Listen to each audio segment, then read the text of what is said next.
Hello, everyone, and welcome to Petite to Queen's Claim Your Career Crown podcast. I'm your host, Lynn, and today I'm joined by our special guest, Marcia Martin. Today, Marcia and I are going to be talking about the 4 mastery secrets to be a more effective human being. I want to tell you about Marcia because she is an amazing woman. She is CEO and executive trainer of Marcia Martin Productions, an executive training firm specializing in transformational leadership training and communication arts technology. She is also the creator of the Power of Speaking seminars and Talk This Way for Success programs that are designed to teach masterful communication and powerful leadership skills.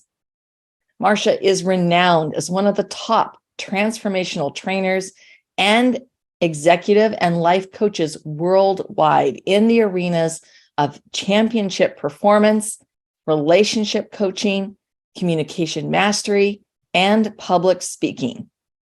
She has personally trained over 300,000 individuals and corporate executives around the globe to be more effective human beings and leaders. Marcia created the Marcia Martin Membership Club, a digital video library and audio library of her workshops, podcasts, seminars, speaking engagements, and keynotes designed to accelerate human leadership and personal growth. And oh my goodness, Marcia, this is such a thrill to have you here today. I'm just so thankful that you're on the show.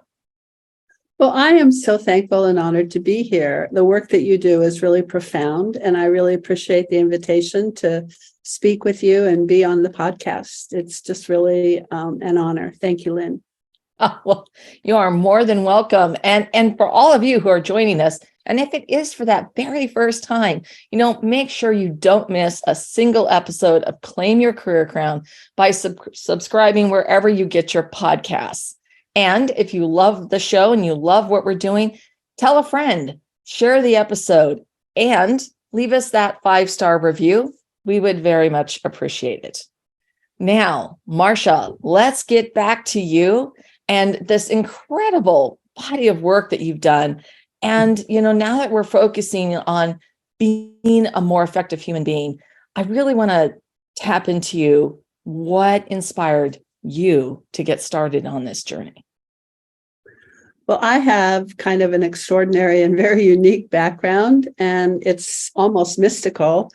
And it is an example of being in flow, which is an art that I also teach, the art of living in flow.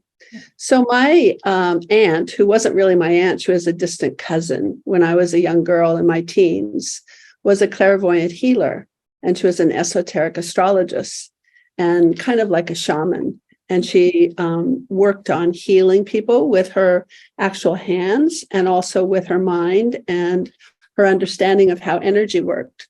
And so she allowed me to apprentice with her. I was just a young girl, and, I grew up as a flower child, kind of a hippie. And so it was just really fun for me to learn all of these things, how to meditate and how to channel energy and how to heal myself and others. And as a result, she said I was a light worker and that I was here to teach people how to love and to live fully as an effective human being. And my life kind of continued from there in the most amazing flow. I just happened to be at the right place at the right time for all these extraordinary experiences. And when I was in my very early 20s, I met a man by the name of Werner Erhard, and he was giving his very first seminar. And it was the precursor of EST, Erhard Seminars Training, which became Landmark Forum. So I was one of the original 20 people in that first seminar in 1971. And from there, we went, of course, forward to create the largest personal development firm in the world. And so I spent 10 years there as the senior vice president of EST, which was later, like I said, Landmark Forum. And I was the communication registration division head and on the board of directors and the senior vice president. So I spent those 10 years starting by speaking in front of 10 people in a little bedroom. I would sit on the dresser and the guests would sit on the bed, and I would enroll them into the training.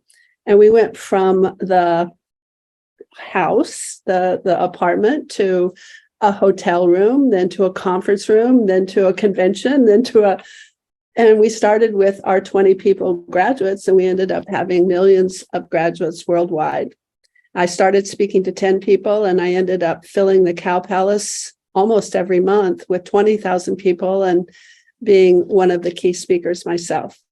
So that's kind of where I started. And as a result, because of that experience, I had the amazing opportunity to be mentored by some of the greatest teachers of our time. Buckminster Fuller was my personal mentor. Again, of course, Werner Erhard, Warren Bennis, who's was one of the top leadership people in the whole world. Just unbelievable people. Wow. Even Jerry Weintraub, as a producer, taught me how to make films. So I just and feel quite extraordinarily trained and feel very blessed. Yeah, that is amazing. Wow, what a journey. And that initial experience and how that really opened you up to all the possibilities that are going to come into your life. I just sort of feel like there's that pattern was established very early. Yes. Wow. Yeah. So I know that our audience is going to want to know the answer to this. What are the 4 mastery secrets to being a more effective human being? Well, the first one is obvious, and people don't usually do it that well, and that is to be in the present moment and to be here now. And most people live in their heads, or they live in a picture of what they wish would happen, or what they say should happen, or what they don't want to happen. They don't live in the moment of what is actually happening. And that takes some discipline to really train oneself to be here now, because we're always triggered. And that's another of the key mastery steps, is to learn how your mind works, so that you understand that as a human being, you either react or you respond, because events happen. That everything is going to happen, and the forces of the world are going to come at you. And so what happens when something in your environment takes place, whether somebody's yelling at you or rejects you, or you don't get the promotion, or whatever it is, that reminds us of old incidents that kind of look the same. And that's how our mind works, is it's trained to notice if the thing in front of you is like something that happened in the past that you had to survive from. And when it considers that it is something like that, it actually allows you to go on automatic and click into that old pattern and relive it. So you're reacting automatically. And I know all of us have had that feeling where we know we shouldn't be saying what we're saying, and we keep saying it anyway. And why can't we stop it? Because we're on automatic, we're triggered. So one of the most effective things anybody can do to be effective as a human being is to learn to center themselves when they're triggered.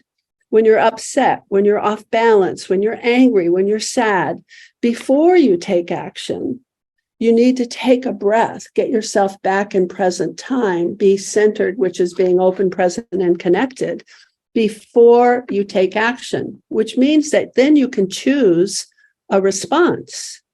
Because our responses they're not a function of what's happening to us. We're not at the effect of anything.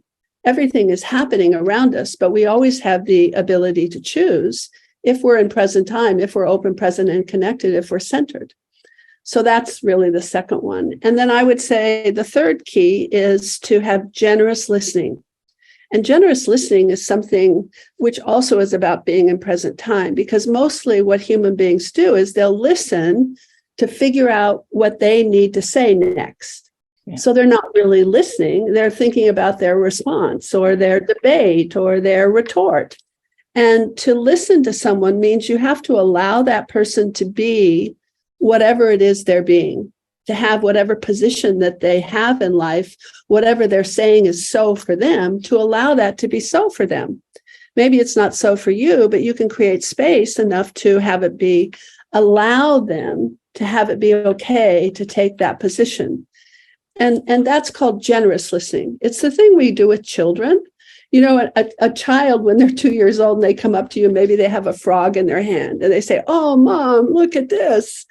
You know, it's amazing. They could have a turd in their hand, literally. And you would say, "Oh, you're so smart. You're so sweet. You're so amazing. You're so creative." You know, we have this generous listening. We don't judge when they're small like that. We create a very open space for whatever it is that they are at that moment.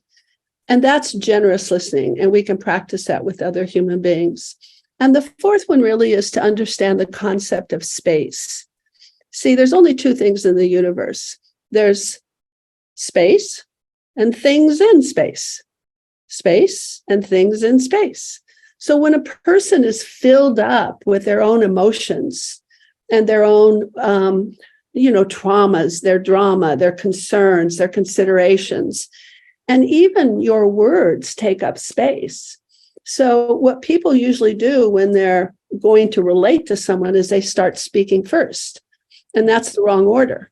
It should be first you center, you get yourself open, present, and connected. Then you listen.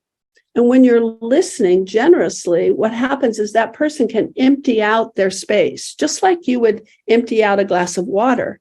And if you're willing to receive that and not react to it and not throw it back, but just get it and acknowledge that you got it, you can say, "Oh, thank you. I got that. Oh, good. Fine. I hear you. I understand." You're not sending anything back. You're just receiving and you're emptying their space. Now what happens is they have space in which you can put something, your idea, your thought, your conversation, your answer, whatever it is. So learning about space and the concept of space is a mastery tool that one needs to learn.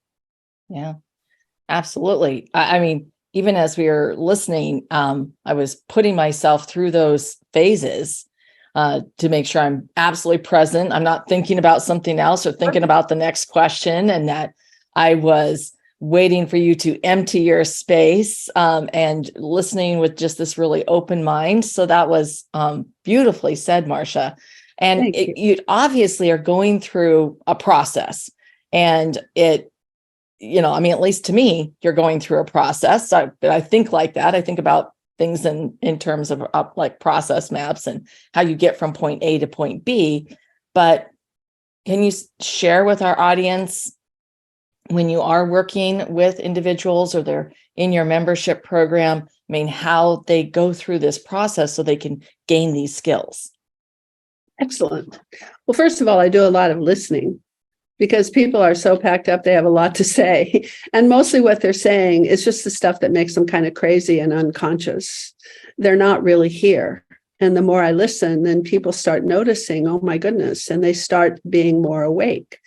And also it's a good thing. And one of the first things I put in with all my students to learn how to meditate.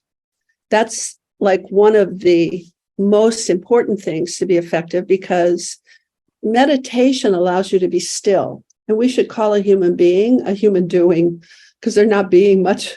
They're mostly doing things. They're always moving or talking or listening or all of those kinds of things. And when you're meditating, you're being still. And that being still allows us to get in touch with how noisy our minds are and kind of let go of some of those things that we're chattering about to ourselves with that little voice in the back of our head. And when we let go of that, we begin to get in touch with our inner power. And our inner power connects us to whatever one would call the source of it all is. It's where our power comes from. And it's who we are in a bigger sense, kind of our higher self. And from that place, we can learn about flow. So I teach people to meditate. I teach people to listen. And then I actually listen to what they say. Language is very amazing. You know, in language, there's what you say and then what you don't say that has to be so in order for you to say what you said. In other words, an assumption about how things work comes first. Language lives inside as the content to the context. So language is like the fruit in the bowl, and the shape of the bowl is the context. It's your belief system. It's your assumption. And I explain this to people by having them remember about Christopher Columbus when he first set off to discover the Americas. Well, at that time, the assumption was the earth is flat. And there's a huge, huge drop off if you go far enough out. And there's a big, terrible monster at the bottom of that drop off was their assumption. And so a person could not kind of tell Christopher Columbus, bon voyage, have a great trip, because that language doesn't fit inside of that assumption. Yeah. So if you actually listen to people, and if you start listening to yourself, you can start to realize the belief systems that you have, the assumptions you're making to be able to say that in the first place. And if you can do that, you can kind of extend that assumption out and you can see what your future will be. So I can see the obstacles that somebody is going to run into based on how they speak and what they actually say. And then people always say, well, I didn't mean that. Well, it doesn't matter if you meant it or not. You said it. Yeah. And you can't say it without having that as an assumption, whatever it was that you said. And so I can start to see that, well, people, when they feel not worthy or when they think that their circumstances are most important to how they can produce something. And so people look to see what they want to be committed to based on what the circumstance is. If you ask a person, how many sales will you create more this next year? What are you willing to be committed to? 10% increase, 20% increase, 30% increase? What's your commitment? They will almost always say, well, let me check first to see how much money's in the bank. Let me check what my budget is. Let me check what team I have. Let me check if the team has practice. Let me check if I got the new staff member.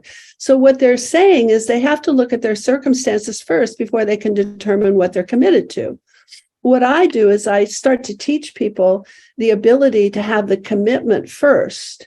And then what happens is they can cause the circumstances, and it kind of turns everything around. So it's that process of our having conversations, of doing meditation, of them doing exercises that I create, communication exercises with other people that I train. And pretty soon, just like learning how to play the piano, over time, if you study it the correct way and you practice what you're learning, you become an expert.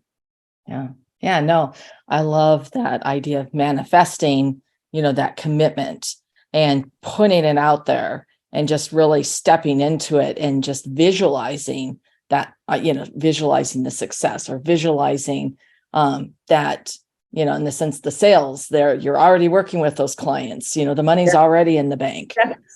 Yes. So it's a beautiful thing. So, when started taking a step back and we're talking about how to be a more effective human being, this sort of comes to a question, and this could really sound rhetorical, or it could sound, maybe snarky or something, but why is this a challenge for people? At the same time, why is it more urgent than ever that people really step into this process of becoming a more effective human being?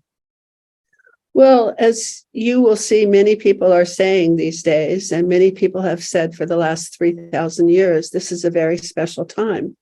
We went into the age of Aquarius in February of this year, and the age of Aquarius has been foretold as a time when something's got to give, because the path of where we are as humankind that we're on currently is unsustainable.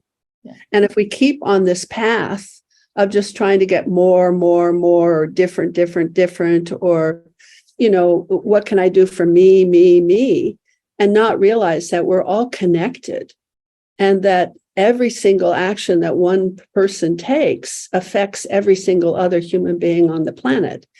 And every single thing that we do to our planet affects all of humankind. How we care for our rivers, how we care for the air that we breathe, how we take care of our water, how we take care of the animals. It's all an ecosystem. when I was in the rainforest, I lived with the indigenous tribes there, the Ashwar, for about a month. And the chief said to me, "You people from the north," and he holds up his hand and he says, "You operate like you are a finger, that you're so individualistic. It's me, me, me, and what I need and how I'm different and who I am." He says, "You forget that your fingers are attached to a hand." In other words, he was saying, you're part of a tribe, you're part of a community, you're part of something that you're connected to. And then he said, even worse than that, you don't realize you're connected. And then he kind of opened it up to have the metaphor to your body. He said, to a whole ecosystem. He said, you're connected to the rivers, you're connected to the animals. And what you do and say at this time matters, because we're really at that, it's a turning point. And like the ocean, when the tide turns, you don't see it at first because it starts from the bottom. Yeah. So the tide has already turned. Yeah. But we're in that process where you don't see it yet, and it's kind of all kind of in a turmoil turning. And so it's really important now, not only to be effective, but to know who we are, to understand our own power and our gift and our ability to contribute and how we can make a difference, because our humanity depends on it. That's why it's so important. Yeah. Yeah. That was so beautifully said. And I could even think of of that tide turning, and you're not, because you haven't paid attention, all of a sudden, you suddenly find yourself on the beach where you can't get back around to where you need to go, so that you can, because the water's going to keep coming and you're going to be trapped, and you're, like literally you got your back against a huge cliff going up, and you're like, okay, and you got to get around. And it's, very interesting. I mean, I literally was visualizing that when you were brought that up. So, then I guess it comes to, what holds so many people back. I mean, I have to say, so many people back. And why is this being more effective as a human being, or, just being so connected? Why is this a blind spot?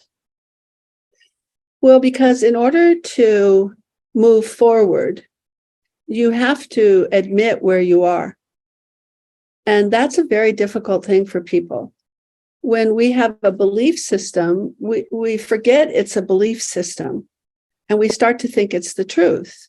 And we start running our lives as if what we believe is the truth. And so we get so stuck in that particular point of view that we're unwilling to be wrong about it. Human beings are interesting. There's three things that are really important to us automatically. We're kind of thrown to these three things, and that's be right, look good, and know the answer. And so, you get up in the morning, you don't say, today I want to be wrong. Today I want to not know anything and not have any answers. And today I want to look like a fool and clumsy. And, no, we get up and we say, today I'm going to look cool, and I'm going to know, and I'm going to get it done. And we pretend. Most of us are out there pretending to be okay when we're afraid we're not, or pretending to be confident when we're really anxious, or pretending that we know something when we have no idea how it works and what we're doing and why we're successful even. And so that ability to really take an inventory of what we have done in our lives and where we were at, and be willing to admit that we were the ones that got us here. Yeah. It wasn't somebody else's fault. We're at least 50% of the conversation, so we're 50% of the responsibility if we have a failed marriage, or if we don't have enough money in the bank. We don't want to say, I was foolish, but we have to be willing to admit that in order to get to a place where we even can see what we want and can even move in that direction. And that's difficult for people. One of the things that I do, I think, in my work, and because I've been in this work for so long, I'm probably the most trained person in the whole universe. I've been in a seminar my whole life, is for people to feel safe and cared for and not judged. And it's okay if they're afraid. It's okay if they're not safe. It's okay. And I'm here and I understand. And I don't think of them as a less kind of person. I can see how great they are. And that in addition to that, they have obstacles in their way, or they have things that they haven't learned. But most people will look at you and see the obstacle and say, that's who you are. And so it's not so safe for us to be able to say and admit something. But that is what stops most of us. Yeah. No, I definitely sense that in that ability to recognize that you don't have to have the answers, and it's okay. And it's okay to just this morning on my TV show, Get More Clients, I stumbled over several things, but I just keep going. It's just like, well, that's me being a human. Good. I don't always say the things right, and that's okay. So I give myself that grace. Yes. And it's so powerful because it really allows you the freedom. And also I truly believe that in the power to choose. I have the power to choose a new path with new information, with new facts and figures, with new ideas that I can then reevaluate and say, well, that worked for me before, but, I'm going to give this a try. And also I'm willing to go ahead and say, I'm going to give this a try.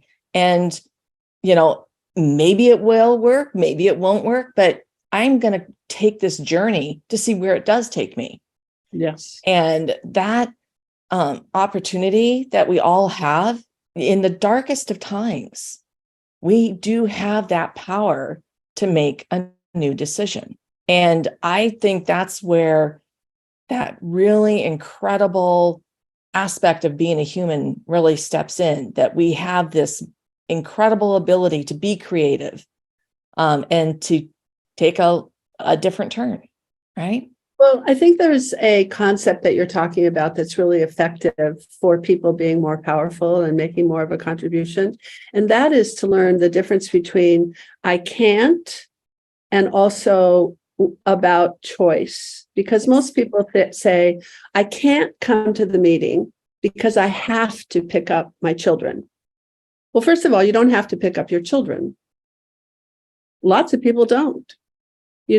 Lots of people just leave their kids out there and don't take care of them. Well, that's why. Or you have a buddy, and you ask them to go pick up the kids. Yes, but I'm just saying you don't have to. Yeah. It's a choice. You're choosing a consequence. Yeah. So you're always choosing, but when you say I have to, you're pretending it's not a choice. Right. But you are choosing because you're choosing a consequence. You want your children to be safe. You want your children to be happy. You want your children to be successful. So of course you pick them up from school and you take care of them and you feed them. Do you see? But it's not because you have to. It's totally a choice. And the other thing is people, if you consider everyone is able within the confines of their body, like, if a person doesn't have a leg and is amputated or doesn't have hearing, then there's a different kind of ability there. But let's just say, we say you're totally able within the confines of your body. And if that's true, then it's a choice of willingness. It's not a choice of ability. And when people say, I can't, that's not true. Usually it's that they're not willing, but they're not willing to say, I'm not willing. And when they say, I can't, they position themselves in the universe with the language they're using as a victim. And when you position yourself as a victim, that's a less powerful place to come from. So language positions you. And what you're saying is to cop to the fact that you have a choice. Be willing to come from the place, I have a choice. And even if the only choice I have is how am I going to respond to this situation? Maybe I can't choose the situation. I have a relative right now who is in the jail system because of a consequence, right? Yeah. So he doesn't have a choice of being there or not. But he's working really on how he can be a more effective human being. He's reading the right books. He's journaling. So he's choosing to respond to that situation instead of as a victim, but as someone who is willing to be responsible for themselves. So I think that's what you really are saying, is that that's where you come from. And that's a very effective place to come from. Yeah, absolutely. And that our every day is filled with so many different choices. And instead of using that word, I can't, it's just like, I choose not to. And, for various reasons, like, well, I choose to pick up my kids because I want to have them be safe and loved and nurtured. So, I'm declining absolutely. The meeting, I won't get the meeting. I'm choosing to pick up my kids, and I will take whatever. I left a meeting that I was in, but I let them know I would be leaving early because you and I were going to be doing this podcast. and of course, I still chose to participate for as long as I could, and I let them know up front, et cetera. Right. And so it's sort of like, I really love where we're going with this conversation, but let's take that step back, because I really want our audience to tap into what you've been giving us. And I can tell you right now, I'm going to be going back and listening to this episode over and over again. But what should our listeners do next about mastering these secrets to be a more effective human being? I think the first step is everyone needs a coach. So get a coach.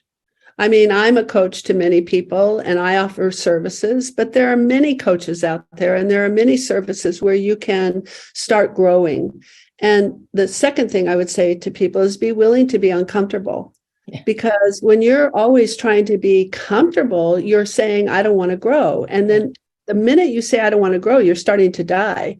I mean, this universe works on certain principles. And if you look around at oceans and sky and trees, you will notice things are either expanding or they're contracting. Nothing is stagnant. And whenever it is, you can see it's dead. If the leaf falls off the tree, it stops growing and becomes pretty soon dead. If there's water and it stops flowing and it's just very still, it usually gets all murky and slushy and awful. So things need to be in movement. And the movement is you're either expanding or you're contracting. That's the nature of all of how it works. So keep yourself uncomfortable. Yeah. Keep yourself uncomfortable and then be willing to explore something that maybe you don't know about. Yeah. Consider that things are possible and that you might not have all the answers and that you can still learn no matter what you've done, no matter how old you are, no matter what expertise you have. Just consider it's possible. There's more that you could learn. Yeah. Oh, yeah. There's just so much, right? Yeah. And that's what's the beautiful thing. I really appreciate that. And you just stay so much more mentally active, right? When you're constantly pursuing, I like to think of myself as a lifelong learn it all, right? It's just everything we've been talking about. I've just learned so much. So thank you so much, Marcia.